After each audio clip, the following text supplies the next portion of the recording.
and it's like, my God, they're all like, there's so many similarities, but they're all different at the same time. Of you know course. what I mean? There's so many different dynamics to it, you know. So that's why I'm excited to be on your show. But that's why I love listening to your content, is because, man, if a non-believer were to listen into that, or I'm sorry, if a believer was to listen to those things and then apply just pure logic and reason to what they're currently believing, it would blow their mind. Yeah. If they took those stories and really thought through them in their own life experience. Mm-hmm. I have to make a correction to what you just posted up there. It's not 4 p.m. Eastern time. It's 4 p.m. Pacific Standard Time. Oh, then that's my bad. I told them the wrong time then. Sorry, producers. That's on me. It'll be 4 p.m. Pacific Standard Time, so it'll be 7 p.m. for you.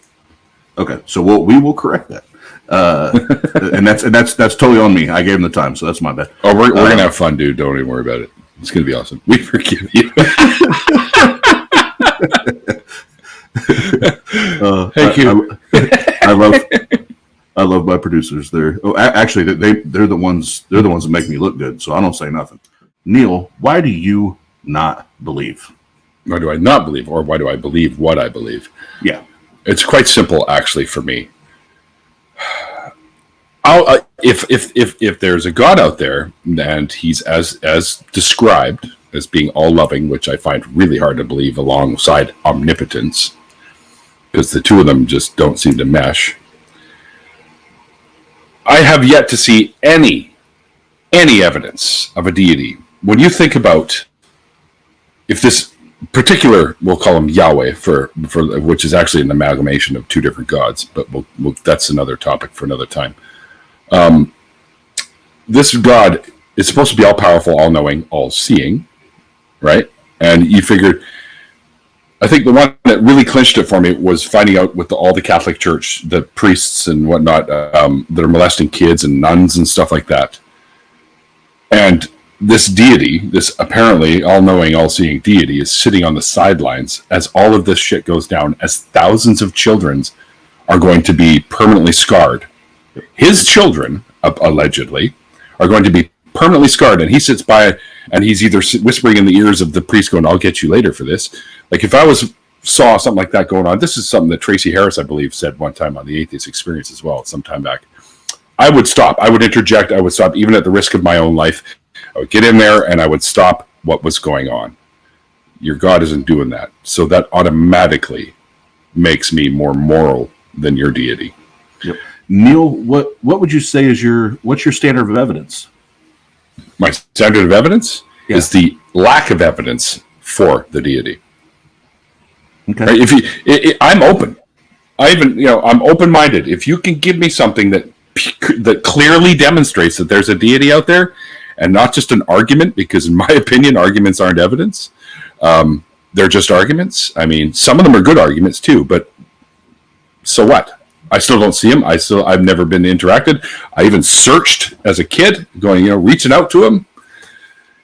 Never got nothing. So, until something happens that's going to change my mind, I'm going to continue to think that it's just mythology. Like the hundreds of thousands of deities proposed before him.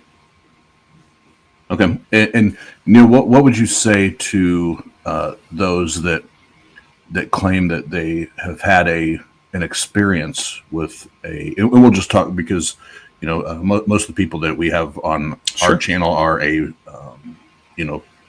Bible believing Christian, or Baptist or whatever, so we'll keep it at that. What would you say to those that say, well, Neil, I've had a personal experience with God and he's changed my life.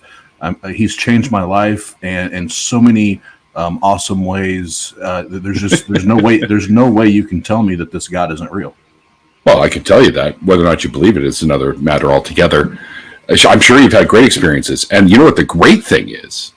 Now we can reproduce that experience in a laboratory setting, if you like. We can put little things on your head and we can stimulate the part of your brain that gets stimulated when you have those experiences. And we can put you in a room and you're going to be like, oh, Lord is talking to me again. But no, it's actually just science talking to you.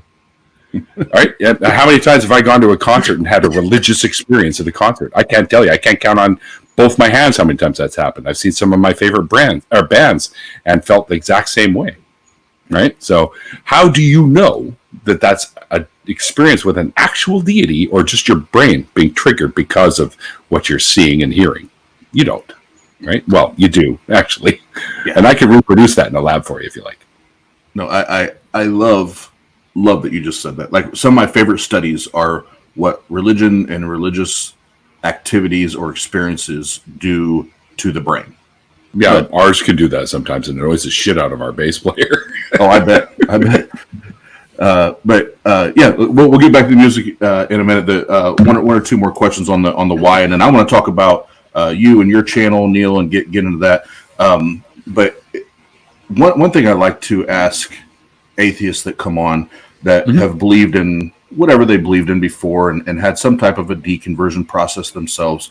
Sure. If you were to sit down with somebody that's kind of on the brink, so to speak, they're on the fence, yeah, they're starting to question and they're starting to doubt. What advice would you give them? That's a good question. One of the things I think after actually reading the different scriptures that kind of helped me out of it, just seeing the brutality and stuff like that that's posed in these books, I would suggest maybe actually read, because I find a lot of believers have never really actually read the Holy Scriptures of any kind. So I always suggest doing that, and especially the parts that they don't often tell you about in your services, like church services, synagogue services, whatever. And after doing that, come back and tell me whether or not you still believe or want to believe in this asshole. Pretty much what I tell them. Neil, please take as much time as you need. Like I said, I abbreviated the normal process so that we had time to do this and just hang out and talk.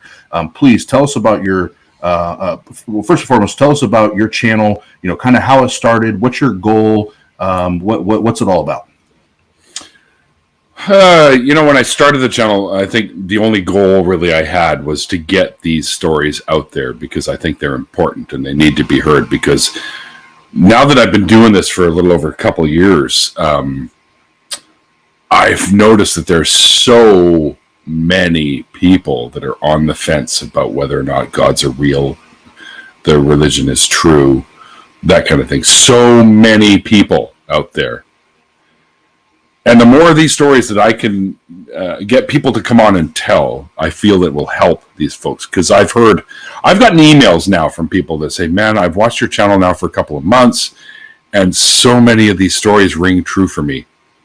So many of these stories I can identify with, but yet I haven't. Oh, my Aaron Ryan interview. Him and I had a lot in common, and that's probably why we got along so well and hung out. But anyway, it's important because people that are having doubts, they need to know that we're here as a community, that we're here for them, to help them find their way through. Oh, look at my double chin. That's crazy. And that's why I just started to do it. I think one of the people that inspired me to start that channel or start my channel to do what I do was actually Seth Andrews, because back in his early start, he talked to people a lot about their journeys away from their beliefs. And I listened to a bunch of his podcasts back in the day, and I thought, you know what? I could do that. Seth's a good guy, and he's really good at this. I could follow his model, and I could talk to people about why they decided to get out and what led them there. And every journey has been fairly interesting to me. Some of them are heartbreaking. Some of them are very exciting, and they have happy endings. But another one of the reasons I want people to know that we're out there for them, to have them tell their stories and to hear these stories so that they can stop believing in the insanity and come and join our community, is that any deity that tells you to disown your family or to be disowned by your family because you don't believe anymore is no deity worth worship.